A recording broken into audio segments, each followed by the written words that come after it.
തിരക്കൊക്കെ അത്യാവശ്യം നന്നായിട്ട് കുറഞ്ഞു തുടങ്ങിയിട്ടുണ്ട്. ഇനിയിപ്പോൾ യാത്രാപ്രേമികൾക്ക് യാത്രകളും അതുപോലെ തന്നെ ഓരോ പുതിയ പുതിയ സ്ഥലങ്ങൾ എക്സ്പ്ലോർ ചെയ്യാൻ ഇഷ്ടമുള്ളവർക്ക് അതുമൊക്കെ ചെയ്തു തുടങ്ങാനുള്ള സമയമായിട്ടുണ്ട്. അപ്പം ഇന്ന് നമ്മളൊരു വെറൈറ്റി സ്ഥലത്തേക്കാണ് പോകുന്നത്. വെറൈറ്റി എന്ന് വെച്ച് കഴിഞ്ഞാൽ നമുക്ക് അവിടെ കുറേ അധികം എൻ്റർടൈൻമെൻറ്റ് ഉണ്ട്, ബീച്ച് ഉണ്ട്, അതുപോലെ തന്നെ കുറേ സ്ട്രീറ്റ് ഫുഡ് ഏരിയാസ്, അങ്ങനെ കുറേ വെറൈറ്റി സംഭവങ്ങളൊക്കെ ഉള്ള ഏരിയയാണ്. ഇതൊന്നും ഇല്ലെങ്കിലും വെറുതെ തന്നെ ഇവിടുത്തെ സ്ട്രീറ്റുകളിലൂടെ നടക്കാൻ തന്നെ പ്രത്യേക രസമാണ്.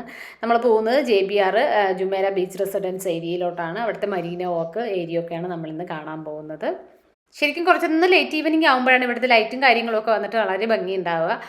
മെട്രോയിൽ വരുന്നവർക്ക് ഈസി ആയിട്ട് ആക്സസ് ചെയ്യാൻ പറ്റുന്ന സ്ഥലം തന്നെയാണ്. പക്ഷേ നമുക്ക് മെട്രോയിൽ നിന്ന് ഇറങ്ങിയിട്ട് കുറച്ച് ദൂരം ഇങ്ങനെ നടന്നു വരാനുണ്ട്. എന്തായാലും ഈ വരുന്ന വഴിയൊക്കെയും നമുക്ക് കാണാനുള്ള ഏരിയ ആയത് കാരണം അതൊരു ബുദ്ധിമുട്ടായിട്ട് തോന്നുന്നുണ്ടായിരുന്നില്ല.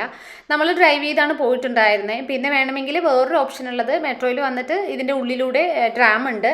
അപ്പോൾ അതിൽ വേണമെങ്കിലും ട്രാമും കൂടി എക്സ്പ്ലോർ ചെയ്യണം എന്നുള്ളവർക്ക് അതും കൂടി വേണമെങ്കിലും ചെയ്യാവുന്നതാണ്.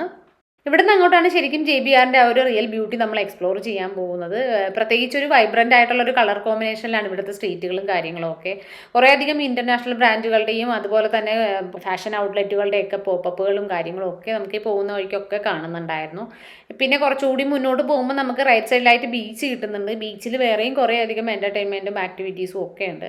പിന്നെ ഇത് മൊത്തത്തിൽ നമ്മൾ നടന്ന് കാണേണ്ട ഏരിയ ആയതുകൊണ്ട് ഞാൻ പോകുന്ന വഴിക്കൊക്കെ ഉള്ളത് അങ്ങനെ ഒരു വാക്കിംഗ് ടൂറായിട്ട് തന്നെ എടുത്തിട്ടുണ്ട്. പിന്നെ കുറേ അധികം ഡൈനിങ് ഓപ്ഷൻസ്, സ്പാ, കുറേ ഇൻ്റർനാഷണൽ ബ്രാൻഡുകളുടെ ഷോറൂമുകളും ഒക്കെ കണ്ടിട്ടുണ്ടായിരുന്നു. പിന്നെ കുറച്ച് പോഷ് ഏരിയ ആയതുകൊണ്ട് തന്നെ അതിൻ്റേതായ ഒരു പ്രൈസിൻ്റെ ഒരു വേരിയേഷൻസും ഒക്കെ ഉണ്ടാവും. എന്തായാലും നമ്മൾ അത്യാവശ്യം ഇങ്ങനെ കണ്ടു നടക്കൽ തന്നെ ഉദ്ദേശിച്ചിട്ടുണ്ടായിരുന്നതുകൊണ്ട് നമ്മൾ അധികം പർച്ചേസിങ്ങിനൊന്നും നിന്നിട്ടുണ്ടായിരുന്നില്ല. പിന്നെ നമുക്ക് കുറേ അധികം 5 സ്റ്റാർ ഹോട്ടലൊക്കെ കാണാൻ പറ്റുന്ന ഏരിയ ആണത്. ഇപ്പോൾ ബീച്ച് സൈഡ് നോക്കുകയാണെങ്കിൽ ചില ഏരിയ ഒക്കെ ഹോട്ടൽസിൻ്റെ പ്രോപ്പർട്ടി ആയിട്ടാവും വരുന്നുണ്ടാവുക. അതാണെങ്കിൽ അവിടെ സ്റ്റേ ചെയ്യുന്നവർക്ക് മാത്രം തന്നെ യൂസ് ചെയ്യാൻ പറ്റുള്ളൂ. എന്നാലും നമുക്ക് പോകാൻ പറ്റുന്ന ഓപ്ഷൻസ് ഒക്കെ അവിടെ അവൈലബിൾ ആയിരുന്നു. അപ്പോൾ പോകുന്ന വഴിക്ക് നമ്മൾ അങ്ങോട്ടേക്കും പോയിട്ടുണ്ടായിരുന്നു. ഇവിടെ പിന്നെ എങ്ങോട്ട് പോവുകയാണെങ്കിൽ എന്തെങ്കിലുമൊക്കെ എക്സ്പ്ലോർ ചെയ്യാനുള്ളത് കൊണ്ട് നമ്മളങ്ങനെ പ്രത്യേകിച്ച് ഉന്നം വെച്ചിട്ടൊന്നും അല്ല നടന്നിട്ടുണ്ടായിരുന്നത്. പോകുന്ന വഴിക്ക് നമ്മൾ ഈ ഒരു കോവ് ബീച്ചിൻ്റെ ബിൽഡിംഗ് കണ്ടിട്ടുണ്ടായിരുന്നു. ഇതിൻ്റെ ചേർന്നിട്ട് തന്നെ ബീച്ചിലേക്കുള്ള ആക്സസ് ഉണ്ടായിരുന്നു. അപ്പം നമ്മൾ അതുവഴിയാണ് ബീച്ചിലേക്ക് പോയിട്ടുണ്ടായിരുന്നത്. പിന്നെ അവിടെ നല്ല സൺസെറ്റ് വ്യൂ ഉണ്ടായിരുന്നു. പോരാത്തതിന് അവിടെ കുറേ അധികം എൻ്റർടൈൻമെൻറ്റ്, ഇപ്പോൾ ക്യാമൽ റൈഡ് കാര്യങ്ങളൊക്കെ ഉണ്ടായിരുന്നു. അപ്പോൾ അതുമൊക്കെ ഒന്ന് എക്സ്പ്ലോർ ചെയ്ത് സൺസെറ്റൊക്കെ കണ്ടിട്ടാണ് നമ്മൾ അവിടെ നിന്ന് തിരിച്ച് വന്നിട്ടുണ്ടായിരുന്നത്. അധികം ചിലവൊന്നും ഇല്ലാണ്ട് ഒന്ന് പുറത്തേക്കൊക്കെ പോകണമെന്നുള്ളവർക്ക് ജസ്റ്റ് മെട്രോ കയറി വന്നിട്ട് ഇവിടെ വന്നിട്ട് നമുക്ക് ഈ ഒരു ബീച്ചിൽ തന്നെ സമയം സ്പെൻഡ് ചെയ്യുകയാണെങ്കിൽ തന്നെ അത്യാവശ്യം നല്ല രസമാണ്. പിന്നെ കുറച്ചുകൂടി കഴിയുമ്പോഴത്തേക്കും നമുക്ക് നേരെ ഓപ്പോസിറ്റ് അയൺ ദുബായ് കാണുന്നുണ്ട്. ആ ഒരു ഭാഗത്തുള്ള ലൈറ്റിങ്ങും കാര്യങ്ങളൊക്കെ ആയിട്ട് കുറച്ചുകൂടി നല്ല ഭംഗിയാണ്. പിന്നെ കുറച്ചപ്പുറത്തേക്ക് കൂടി പോകുമ്പോഴത്തേക്കും അവിടെ കുറേ അധികം ഈ ഒരു ബീച്ചിൽ തന്നെ ഫുഡിൻ്റെ ഏരിയാസൊക്കെ വരുന്നുണ്ട്. അവിടെ ഒക്കെ ഒന്ന് എക്സ്പ്ലോർ ചെയ്യാൻ പറ്റും.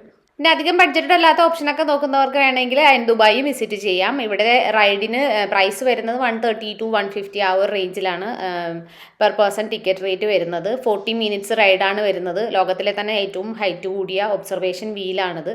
അപ്പോൾ അതൊക്കെ ഒന്ന് എക്സ്പീരിയൻസ് ചെയ്യാം. പോരാത്തതിന് അവിടെ തന്നെ ബോട്ടിങ്ങിൻ്റെ ഉള്ള ഏരിയ ഒക്കെ ഉണ്ട്. അതൊരു 100 ആ ഒരു റേഞ്ചിലാണ് ബോട്ടിങ്ങിൻ്റെ ചാർജൊക്കെ വരുന്നത്. ബിഗ് സൈഡിലായിട്ട് അഡ്വർടൈസ്മെൻറ്റിന് വേണ്ടിയിട്ട് കുറേ ഇങ്ങനെ LED സ്ക്രീൻസ് ഒക്കെ വെച്ചിട്ടുണ്ടായിരുന്നു. സംഭവം കാണാൻ നല്ല ഭംഗിയാണ്. ഒരു 3D എഫക്റ്റ് ഒക്കെ തോന്നുന്നുണ്ടായിരുന്നു. അപ്പോൾ അതൊക്കെ കുറച്ച് നേരമൊക്കെ ഒന്ന് നോക്കിയിട്ട് നമ്മൾ പതുക്കെ അടുത്ത സ്ഥലത്തേക്ക് നീങ്ങിയിട്ടുണ്ടായിരുന്നു. പിന്നെ നല്ല ബാക്ക്ഗ്രൗണ്ടിൽ ഫോട്ടോസൊക്കെ എടുക്കണമെങ്കിൽ ഇവിടെ ഇങ്ങനെ ഒരു ഇൻസ്റ്റാഗ്രാം പേജ് ഫോട്ടോസൊക്കെ എടുക്കുന്നുണ്ടായിരുന്നു. അപ്പോൾ നമ്മൾ അവിടെ നിന്ന് ഇങ്ങനെ ഒരു ഫോട്ടോ ഒക്കെ എടുത്തിട്ട് നേരെ അടുത്ത സ്ഥലത്തോട്ട് നീങ്ങിയിട്ടുണ്ടായിരുന്നു. ശരിക്കും ഈ ഒരു സമയത്തൊക്കെയാണ് ഇവിടെ നന്നായിട്ട് കാണാനുള്ള സമയം എന്ന് പറയുന്നത്. ആ ലൈറ്റൊക്കെ കൂടി വന്നപ്പോഴത്തേക്കും നല്ല ഭംഗിയാണ്.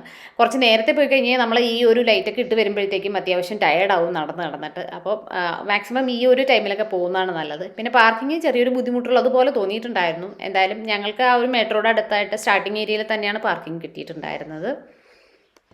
കുറച്ചുകൂടി മുന്നോട്ട് പോയി കഴിഞ്ഞാൽ റൈറ്റ് സൈഡിലായിട്ട് കുറേ സ്ട്രീറ്റ് ഫുഡിൻ്റെ ഏരിയ വരുന്നുണ്ട്. ആ ഒരു ഏരിയയിൽ നിന്ന് കഴിഞ്ഞാൽ നമുക്ക് അയൺ ദുബായുടെ ഫുൾ ലൈറ്റിങ്ങും കാര്യങ്ങളൊക്കെ നന്നായിട്ട് കാണാൻ പറ്റും. ശരിക്കും അവിടെയാണ് കൂടുതൽ ആൾക്കാരൊക്കെ ടൈം സ്പെൻഡ് ചെയ്തിട്ടുണ്ടായിരുന്നത്. ഇവിടേക്ക് എത്തുമ്പോഴത്തേക്ക് അത്യാവശ്യം ഒരു ഉത്സവപ്പറമ്പിലായിട്ട് എത്തിയ ഒരു ഫീലിംഗ് ആണ്. ഫുഡ് കഴിക്കണമെന്നുള്ളവർക്ക് ഫുഡ് കഴിക്കാം, ഷോപ്പിംഗ് വേണമെന്നുള്ളവർക്ക് അത് ചെയ്യാം, പിന്നെ വെറുതെ ബീച്ച് ആസ്വദിക്കുന്നവർക്ക് അത് ചെയ്യാം. അപ്പോൾ ഇവിടെ നമ്മൾ മെയിനായിട്ട് നമുക്ക് ഇവിടെ നിന്ന് കഴിഞ്ഞാൽ ആ ഒരു LED ഷോയൊക്കെ കാണാം. അപ്പോൾ നമ്മൾ അത്യാവശ്യം ടൈം ഇവിടെ തന്നെയാണ് സ്പെൻഡ് ചെയ്തിട്ടുണ്ടായിരുന്നത്. കുറച്ച് ഇരിക്കാനുള്ള ഓപ്ഷൻ കാര്യങ്ങളൊക്കെ അവിടെ ഉണ്ടായിരുന്നു. ഏകദേശം 1.7 കിലോമീറ്ററോളം ഏരിയ ഉള്ള ഒരു റീറ്റെയിൽ ഹബ്ബാണിത്. അപ്പോൾ അതിൻ്റേതായ ഒരു ഡിസ്റ്റൻസ് ഉണ്ട്. അപ്പോൾ കുറേയൊക്കെ നടന്നു കഴിഞ്ഞപ്പോൾ നമുക്ക് ഇത്രയും ദൂരം തന്നെ തിരിച്ച് നടക്കണമല്ലോ എന്ന് ആലോചിച്ചിട്ടൊരു വിഷമം ഞങ്ങൾക്ക് വന്നു തുടങ്ങിയിട്ടുണ്ടായിരുന്നു. ഇനിയും കൂടുതൽ മുന്നോട്ട് നടക്കണമെങ്കിൽ കുറച്ച് എനർജിയൊക്കെ കൂടുതൽ വേണമെന്ന് തോന്നി തുടങ്ങിയപ്പോൾ എന്തായാലും ഭക്ഷണം കഴിക്കാൻ തീരുമാനിച്ചിട്ടുണ്ടായിരുന്നു. പിന്നെ എല്ലാ രാജ്യത്തിലെയും ഭക്ഷണങ്ങളൊക്കെ അവൈലബിൾ ആയത് കാരണം നമുക്ക് കുറച്ച് കൺഫ്യൂഷൻ വരും ഏതാണ് ട്രൈ ചെയ്ത് നോക്കേണ്ടതെന്ന്. വിൻ്ററൊക്കെ ആകുമ്പോൾ ഇവിടെ കുറച്ചുകൂടി കൂടുതൽ ആക്ടിവിറ്റീസൊക്കെ ഉണ്ടായിരിക്കും. അപ്പോൾ എന്തായാലും ഒന്നുകൂടി വരാമെന്നൊക്കെ ഉള്ള ഒരു തീരുമാനത്തിൽ നമ്മൾ കുറച്ച് നേരം കൂടിയൊക്കെ അവിടെ സ്പെൻഡ് ചെയ്തിട്ട് അതൊക്കെ തിരിച്ച് നടന്നു തുടങ്ങിയിട്ടുണ്ടായിരുന്നു. നമ്മൾ തിരിച്ചു പോകാറാകുമ്പോഴേക്കായിരുന്നു കൂടുതലൊക്കെ റഷ് കൂടി തുടങ്ങിയിട്ടുണ്ടായിരുന്നത്. ശരിക്കും ഇവിടുത്തെ ഒരു ലേറ്റ് നൈറ്റാണ് കൂടുതൽ ആൾക്കാർ എൻജോയ് ചെയ്യുന്നത്. നമ്മൾ ശരിക്കും ഇവിടുത്തെ ആക്ടിവിറ്റീസ് ഒന്നും എടുത്തിട്ടുണ്ടായിരുന്നില്ല, വെറുതെ ജസ്റ്റ് കണ്ട് നടക്കൽ മാത്രം തന്നെ ചെയ്തിട്ടുണ്ടായിരുന്നുള്ളൂ. എന്നിട്ട് കൂടി അത്യാവശ്യം നന്നായിട്ട് ടൈം എടുത്തിട്ടുണ്ടായിരുന്നു. പിന്നെ അങ്ങോട്ട് പോയപ്പോൾ കണ്ട ഒരു അറ്റ്മോസ്ഫിയറേ അല്ല തിരിച്ചു വരുമ്പോഴത്തേക്ക് കംപ്ലീറ്റ് ആ ഒരു സിറ്റിയുടെ ലുക്ക് തന്നെ മാറിപ്പോയ പോലെ ഉണ്ടായിരുന്നു. പിന്നെ നമ്മൾ പാർക്ക് ചെയ്തിരിക്കുന്ന സ്ഥലം കൃത്യമായിട്ട് നോക്കി വെച്ച് പോയില്ലെങ്കിൽ ചെറുതായിട്ട് കൺഫ്യൂഷനൊക്കെ ഉണ്ടാകുന്ന ഒരു ഏരിയ തന്നെയാണ്. ഇവിടുന്ന് മരീന മോളിലേക്കും വാക്കിംഗ് ഡിസ്റ്റൻസ് തന്നെ ഉള്ളൂ. പിന്നെ അവിടേക്കായിട്ട് വരുന്നവർക്ക് വേണമെങ്കിൽ മെട്രോയിൽ വരുമ്പോൾ തന്നെ മരീന മോളിന് അടുത്തായിട്ടുള്ള മെട്രോ സ്റ്റേഷൻ ഉണ്ട്, അവിടെ ഇറങ്ങിയിട്ട് ഡയറക്റ്റായിട്ട് അങ്ങോട്ട് പോകാവുന്നുള്ളൂ. അതുപോലെ മെട്രോ സ്റ്റേഷൻ അടുത്തായിട്ട് നമ്മൾ വരുന്ന വഴിക്ക് കനാൽ കണ്ടിട്ടുണ്ടായിരുന്നു. അവിടെയുള്ള ബോട്ടിംഗ് സർവീസിൻ്റെയൊക്കെ ടെർമിനലും മരീന മോളിന് അടുത്തായിട്ടാണ് വരുന്നത്. അപ്പോൾ ബോട്ടിംഗ് ഒക്കെ ചെയ്യാൻ ആഗ്രഹമുള്ളവർക്ക് വേണമെങ്കിൽ അങ്ങോട്ട് പോകുന്നതായിരിക്കും കുറച്ചുകൂടി എളുപ്പം. പിന്നെ റിലാക്സ് ചെയ്യാൻ വരുന്നവർക്ക് വേണമെങ്കിൽ ബീച്ച് സൈഡിൽ സ്പെൻഡ് ചെയ്യാം, ഷോപ്പിങ്ങിന് വരുന്നവർക്ക് വേണമെങ്കിൽ അങ്ങനെ ആവാം. ഞങ്ങളുടെ കുട്ടികൾക്കൊക്കെ ഏറ്റവും കൂടുതൽ ഇഷ്ടമായത് ഇവിടെ കുറേ പോഷ് കാറുകളൊക്കെ കണ്ടിട്ടുണ്ടായിരുന്നു. ഞങ്ങൾക്കൊന്നും അധികം പേര് തന്നെ അറിയാത്ത കാറുകളൊക്കെ അവർ പേരൊക്കെ പറയുന്നുണ്ടായിരുന്നു.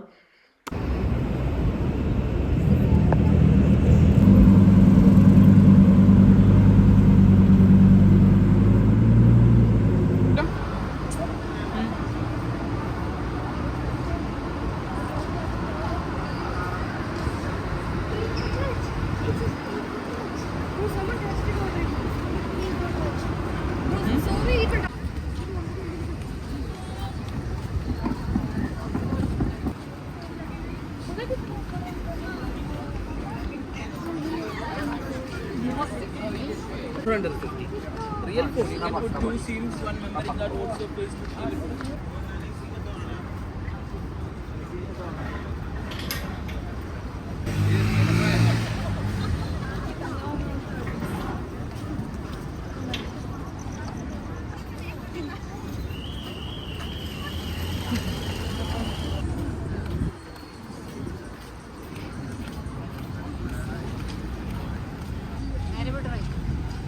നമുക്ക് ഇങ്ങോട്ട് പോകണ്ടേ?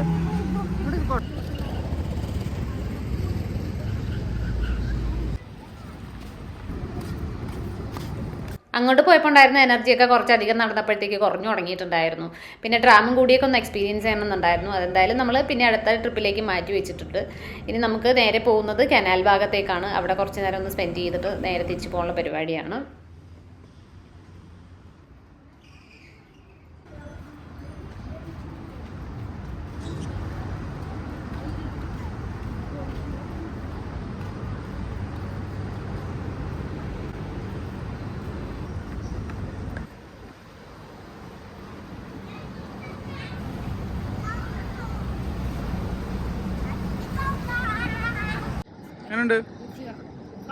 കുറെ നാളിന് ശേഷമാണ് ഇങ്ങനെ ഒരു നടക്കുന്നത്. കുറെ നടന്നു, അത്യാവശ്യം ക്ഷീണിച്ചു, എന്നാലും കുഴപ്പമില്ല, രസമുണ്ട് കാണാൻ. ഈ കനാലിന്റെ ഏരിയയൊക്കെ നമ്മുടെ ആ മെട്രോയുടെ തൊട്ടടുത്തായിട്ടാണ് വരുന്നത്. അപ്പോൾ അധികം ഉള്ളിലേക്ക് നടക്കാൻ ഇൻട്രസ്റ്റ് ഇല്ലാത്തവർക്ക് വേണമെങ്കിൽ ഈ ഒരു ഏരിയയിലൊക്കെ അത്യാവശ്യം ടൈം സ്പെൻഡ് ചെയ്യാം. എവിടെയാണെങ്കിലും ഈ ബ്രിഡ്ജിലൊക്കെ ഒന്ന് ഇവിടെയൊക്കെ നോക്കാൻ തന്നെ നല്ല ഭംഗിയാണ്. അപ്പം കൂടുതൽ യാത്രാ വിശേഷങ്ങളൊക്കെ ആയിട്ട് നമുക്ക് വരും വീഡിയോകളിലൊക്കെ കാണാം. അപ്പോൾ അതുവരേക്കും എല്ലാവർക്കും ബൈ ബൈ.